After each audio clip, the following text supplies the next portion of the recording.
안녕하세요, 여러분. 가을이 깊어지면서 우리는 또다시 추석 명절을 맞이하게 됩니다. 온 가족이 둘러앉아 송편을 빚고 보름달을 바라보며 소원을 빌던 그 아름다운 기억들. 하지만 솔직히 말씀드려 볼까요?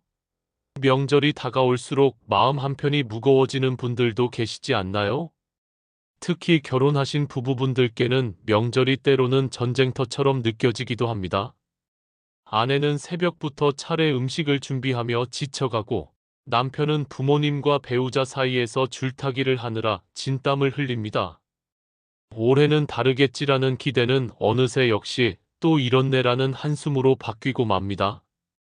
오늘 이 시간에는 2500년 전 중국의 위대한 철학자 노자의 가르침을 통해 명절의 부부 갈등을 지혜롭게 풀어내는 방법을 함께 찾아보려고 합니다. 노자가 남긴 도덕경은 짧은 글이지만 그 안에는 인간관계의 모든 해답이 담겨 있습니다. 물처럼 부드럽게, 바람처럼 자유롭게. 이번 추석만큼은 다툼 대신 평안이 가득하길 바라며 지금부터 우리의 여정을 시작하겠습니다. 그 일장 명절의 갈등, 왜 매년 반복될까? 우리 집 이야기일지도 모릅니다. 지난 추석, 제 친구 수진 씨에게서 이런 전화를 받았습니다. 명절이 끝나고 집으로 돌아오는 차 안에서였다고 하더군요. 수진 씨는 울먹이는 목소리로 말했습니다. 더 이상 못하겠다고, 시어머니는 음식 하나 잘못 올린다고 잔소리하시고 남편은 그냥 좀 참으라는 말만 반복하고 사흘 내내 부엌에서 살았는데 정작 명절이 뭐가 좋은지 하나도 모르겠다고 했습니다. 수진 씨의 목소리에는 분노와 서러움이 뒤섞여 있었습니다. 그런데 흥미로운 건 수진 씨의 남편 민호 씨도 같은 날 저녁 제게 전화를 했다는 겁니다. 민호 씨는 답답한 목소리로 토로했습니다. 자신이 뭘 잘못한 건지 모르겠다고, 부모님 모시고 차례 지내는 게 그렇게 잘못된 일인가? 아내는 자기가 자기 편이 아니라고 하는데 양쪽 다 소중한 사람들이라고 말입니다. 두 사람 모두 억울하고 두 사람 모두 지쳐 있었습니다. 그 갈등의 뿌리를 찾아서 추석 명절 부부 갈등은 크게 세 가지 원인에서 비롯됩니다. 첫째, 불균등한 가사 노동의 분배입니다. 통계에 따르면 명절 기간 기혼 여성의 가사 노동 시간은 평소보다 3배 이상 증가한다고 합니다. 차례 음식 준비, 손님 접대, 설거지, 청소. 이 모든 것이 여전히 여성의 몫으로 여겨지는 문화가 남아 있습니다. 둘째, 서로 다른 가족 문화의 충돌입니다. 아내의 친정에서는 명절에 다 같이 외식을 하거나 간소하게 지냈는데 시댁에서는 20가지 음식을 차려야 한다면 당연히 괴리감이 생깁니다. 우리 집은 원래 이렇게 해왔어라는 말 한마디가 때로는 칼이 됩니다. 셋째, 역할 기대의 차이입니다. 시댁에서는 며느리가 완벽하게 음식을 준비하고 시부모를 모시길 기대하고 아내는 남편이 자신의 편에 서서 시댁과 중재해주길 기대합니다. 하지만 남편은 양쪽 모두를 만족시킬 수 없는 무력감에 빠집니다. 노자라면 뭐라고 했을까? 바로 이 지점에서 노자의 지혜가 필요합니다. 도덕경 제8장에서 노자는 이렇게 말합니다. 최상의 선은 물과 같다. 물은 만물을 이롭게 하면서도 다투지 않는다. 명절 갈등의 핵심은 누가 옳으냐의 싸움이 아닙니다. 내 방식이 옳다고 주장하고 상대방을 바꾸려 하는 순간 갈등은 깊어집니다. 노자는 무쟁, 즉 다투지 않음을 강조합니다. 이것은 굴복하거나 포기하는 것이 아닙니다. 오히려 물처럼 부드럽게 흐르면서도 결국에는 단단한 바위까지도 뚫는 지혜를 말하는 것입니다. 명절 갈등도 마찬가지입니다. 힘으로 맞서면 양쪽 다 상처만 깊어집니다. 하지만 부드럽게 물러서고 천천히 이해하려 노력하면 시간이 흐른 뒤 관계는 더 단단해집니다. 2장 노자의 첫 번째 가르침 마이너스 부드러움이 강함을 이긴다. 물의 철학. 도덕경 제78장에는 이런 구절이 있습니다. 천하의 물보다 부드럽고 약한 것이 없지만 단단하고 강한 것을 공격하는 데는 물을 이길 것이 없다. 물을 생각해 보세요. 손으로 움켜쥐려 하면 손가락 사이로 빠져나갑니다. 주먹으로 쳐도 물은 절대 부서지지 않습니다. 오히려 주먹이 아플 뿐이죠. 하지만 그 부드러운 물이 수천 년 동안 흐르면 거대한 협곡을 만들어냅니다. 미국의 그랜드 캐니언을 보세요. 콜로라도 강이라는 물줄기가 수백만 년 동안 흐르면서 수백 미터 깊이의 계곡을 파냈습니다. 부드러움의 힘은 즉각적이지 않지만 시간이 지나면 가장 강력합니다. 추석 갈등에서 물이 되기. 명절에 부부가 다투는 대표적인 장면을 떠올려 볼까요? 한 부부의 이야기입니다. 차례 음식 준비로 분주한 아침, 아내는 혼자 부엌에서 땀을 흘리며 일합니다. 남편은 거실에서 TV를 보고 있습니다. 아내의 불만이 폭발합니다. 왜 부엌 일을 하나도 안 도와주냐고, 나 혼자 다 하라는 거냐고 따지듯 말합니다. 남편은 방어적으로 반응합니다. 자기가 뭘 도와줄 수 있냐고, 차라리 자기가 하면 더 망칠 것 같아서 안 하는 거라고 말합니다. 아내는 더 화가 납니다. 그런 식으로 말하면 나보고 계속 혼자 하라는 거 아니냐고 목소리를 높입니다. 이 대화는 점점 격해집니다. 서로 방어적이 되고 목소리가 높아지고 결국 누군가는 문을 쾅 닫고 나가버립니다. 이제 같은 상황을 물처럼 접근한다면 어떨까요? 아내가 부드럽게 말합니다. 여보, 나 좀 힘든데 설거지만 좀 도와줄 수 있을까 하고 요청합니다. 남편도 부드럽게 응답합니다. 미안하다고, 뭘 해야 할지 몰라서 그랬다고, 지금 당장 하겠다고 말합니다. 아내는 고맙다고 하며 덧붙입니다. 당신도 부모님 상대하느라 피곤할 텐데 미안하다고요. 차이가 보이시나요? 첫 번째는 공격과 방어의 대화입니다. 두 번째는 요청과 배려의 대화입니다. 물은 바위를 공격하지 않습니다. 그저 흐를 뿐입니다. 부드럽게 스며들고 천천히 적셔갑니다. 부드러움의 실천법. 그렇다면 구체적으로 어떻게 부드러워질 수 있을까요? 첫째, 말의 온도를 낮추세요. 당신은 항상 그래, 대신 요즘 이런 부분이 힘들어라고 말하는 겁니다. 당신 가족은 왜 이래? 그 대신 우리 방식과 좀 다른 것 같아라고 표현하는 거죠. 둘째, 비난 대신 감정을 표현하세요. 당신 때문에 힘들어 대신 나는 지금 많이 지쳐 있어라고 말합니다. 당신은 이해를 못해 대신 내 마음을 알아줬으면 좋겠어라고 전달하는 겁니다. 셋째, 먼저 물러서는 용기를 가지세요. 이것은 지는 게 아닙니다. 물이 바위를 만나면 돌아가듯이 잠시 물러서서 다른 길을 찾는 것입니다. 내 말이 맞아, 대신 당신 말도 일리가 있네. 내 생각은 이런데 어떻게 생각해? 라고 묻는 겁니다. 실제 사례, 김씨 부부의 변화. 제가 아는 김씨 부부는 10년 동안 매년 명절마다 싸웠습니다. 아내는 시댁 방문을 거부했고 남편은 아내의 태도에 화가 났습니다. 어느 해 남편이 먼저 변화를 시도했습니다. 그동안 아내가 얼마나 힘들었을지 생각해봤다며 미안하다고 말했습니다. 이번에는 자기가 음식 준비도 함께 하고 설거지도 다 하겠다고 약속했습니다. 그리고 부모님께도 아내가 힘들어한다고 말씀드리겠다고 했습니다.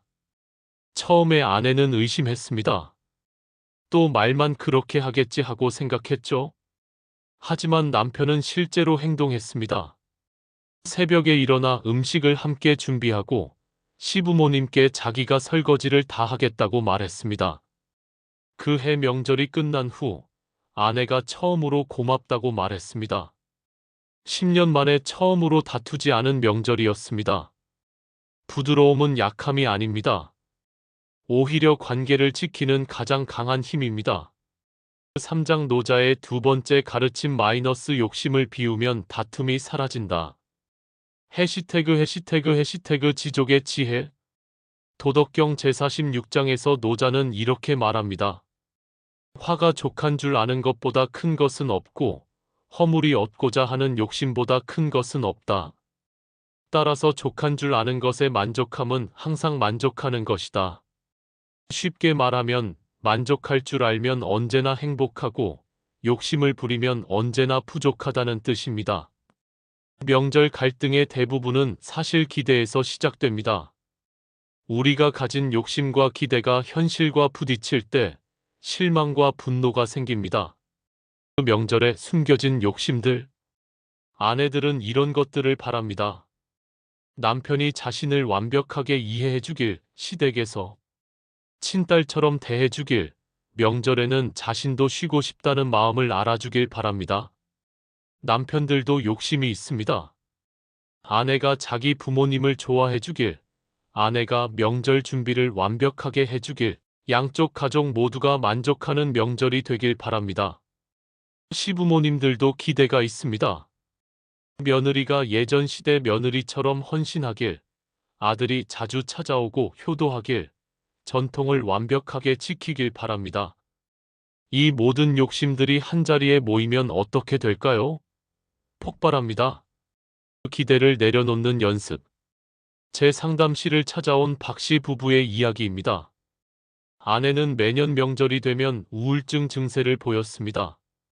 남편은 왜 이렇게까지 힘들어하냐며 이해하지 못했습니다. 제가 아내에게 물었습니다. 올해 명절에 가장 바라는 게 뭐냐고요? 아내는 한참을 울다가 말했습니다. 그냥 남편이 제 편이었으면 좋겠다고. 시어머니가 뭐라고 하셔도 괜찮아. 수고했어. 라고 한마디만 해줬으면 좋겠다고 했습니다. 남편에게도 물었습니다. 당신이 바라는 명절은 어떤 거냐고요? 남편은 대답했습니다. 그냥 아무 일 없이 평온하게 지나갔으면 좋겠다고. 아내도 웃고 부모님도 만족하시면 좋겠다고 했습니다. 두 사람 모두 불가능한 것을 원하고 있었습니다. 저는 이렇게 제안했습니다. 올해는 단 한 가지만 목표로 해보라고요. 아내는 남편에게 내 마음을 솔직하게 말하기, 남편은 아내의 말을 한 번이라도 진심으로 들어주기, 다른 건 다 내려놓으라고 했습니다. 작은 것에 만족하기. 노자는 또 이렇게 말합니다. 재앙은 만족할 줄 모르는 것보다 큰 것이 없고 허물은 얻으려는 욕심보다 큰 것이 없다. 명절에 모든 것이 완벽할 수는 없습니다. 음식이 조금 부족해도 괜찮습니다.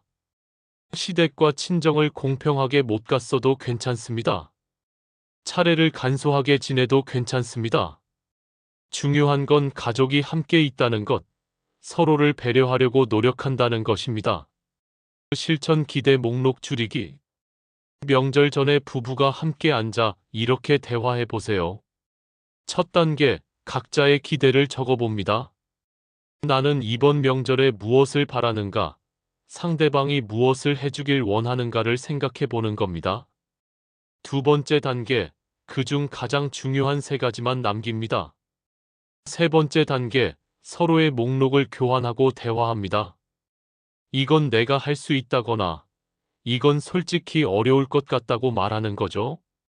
네 번째 단계, 합의된 것만 기대하기로 약속합니다. 이렇게 하면 불필요한 실망을 줄일 수 있습니다. 비움의 힘. 노자의 가르침 중 제가 가장 좋아하는 구절이 있습니다. 쓰임새는 없는 데서 나온다. 그릇은 비어있기에 담을 수 있고 방은 비어있기에 쓸 수 있다. 욕심으로 가득 찬 마음에는 상대방의 배려가 들어갈 자리가 없습니다. 기대로 가득 찬 마음에는 감사가 싹 틀 공간이 없습니다. 비워야 채워집니다. 내려놓아야 얻습니다. 이번 명절, 완벽한 명절을 만들겠다는 욕심을 내려놓으세요. 대신 작은 것 하나라도 감사하자는 마음을 가져보세요. 남편이 설거지를 도와줬다면 그것으로 충분합니다. 시어머니가 한마디라도 고맙다고 하셨다면 그것으로 충분합니다. 아무 싸움 없이 하루가 지나갔다면 그것만으로도 성공입니다. 사장 노자의 세 번째 가르침 마이너스 무의자연의 명절. 억지로 하지 않는 지혜. 도덕경의 핵심 사상 중 하나가 바로 무위입니다. 많은 사람들이 이것을 아무것도 하지 않는다로 오해합니다. 하지만 진짜 의미는 억지로 하지 않는다, 자연스러움을 따른다는 뜻입니다. 도덕경 제37장은 이렇게 말합니다. 도는 항상 함이 없으나 하지 않는 것이 없다. 자연을 보세요. 봄에 꽃이 피는 것은 누가 억지로 피우는 게 아닙니다. 강물이 흐르는 것은 누가 밀어서가 아닙니다. 모든 것이 자연스럽게 때가 되면, 조건이 맞으면 일어납니다. 그 명절에 강요된 행복. 그런데 우리의 명절은 어떤가요? 명절이니까 행복해야 한다. 가족이니까 사이좋게 지내야 한다.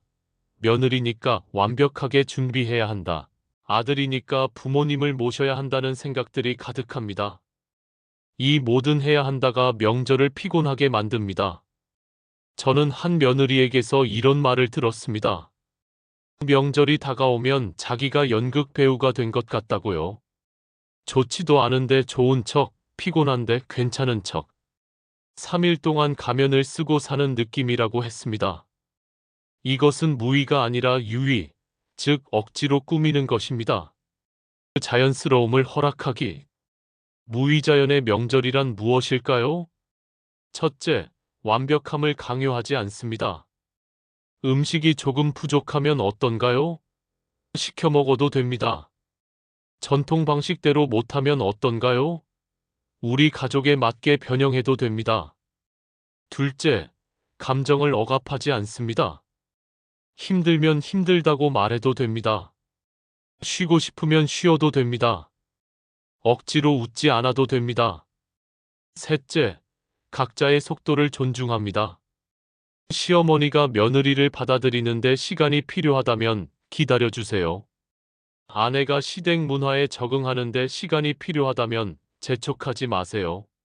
물길을 만들지 말고 물길을 따르기.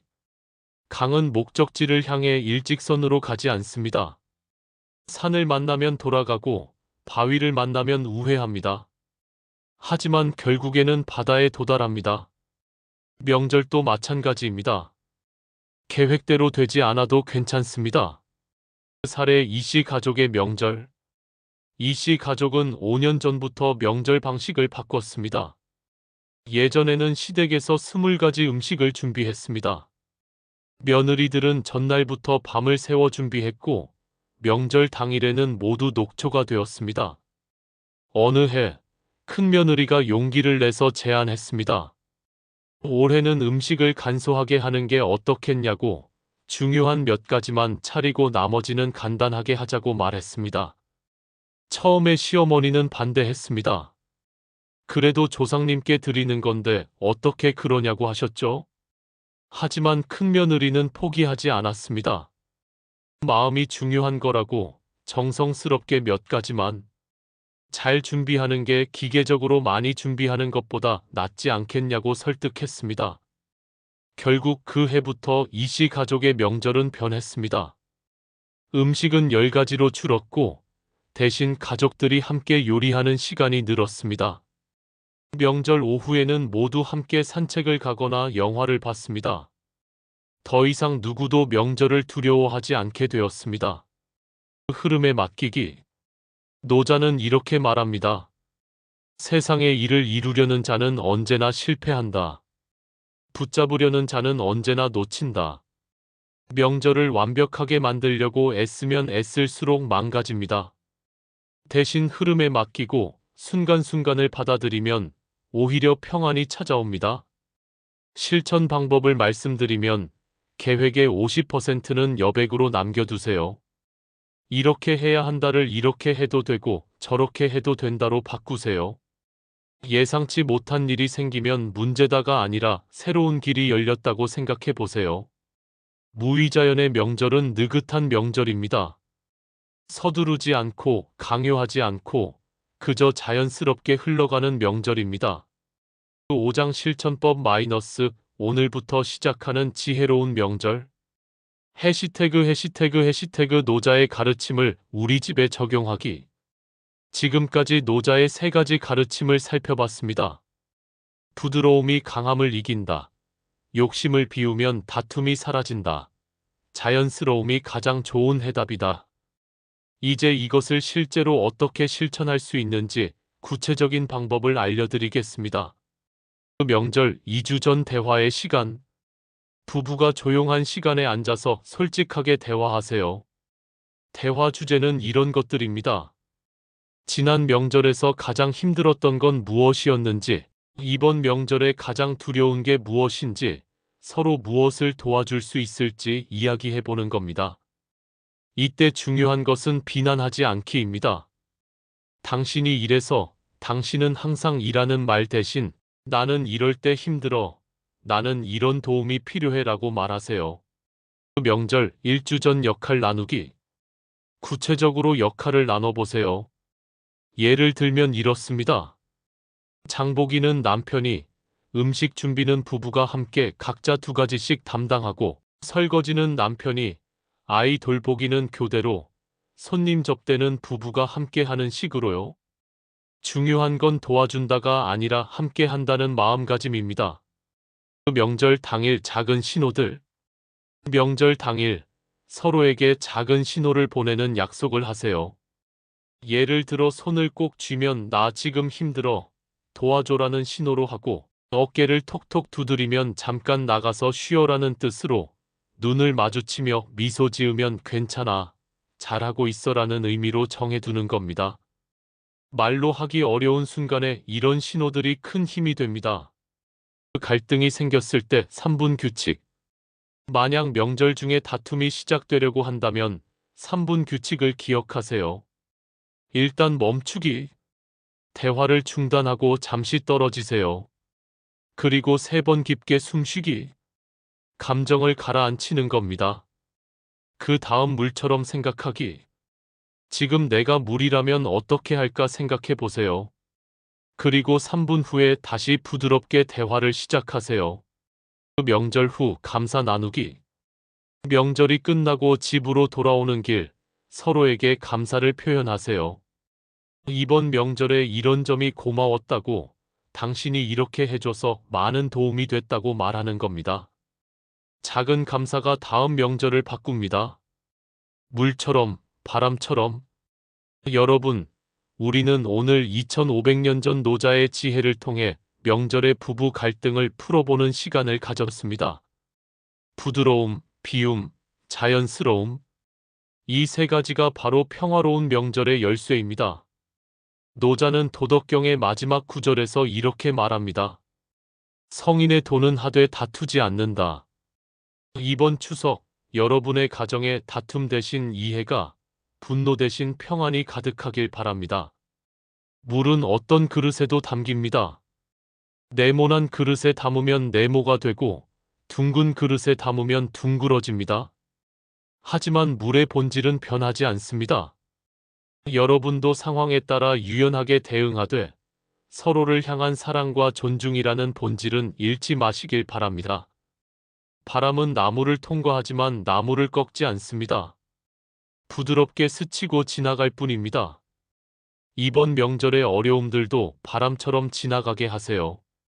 붙잡지 말고, 억지로 막지 말고, 그저 흘러가게 두세요. 추석 보름달처럼 여러분의 가정이 환하고 둥글게, 원만하고 평화롭기를 기원합니다. 물처럼 부드럽게, 바람처럼 자유롭게. 행복한 추석 명절 보내세요.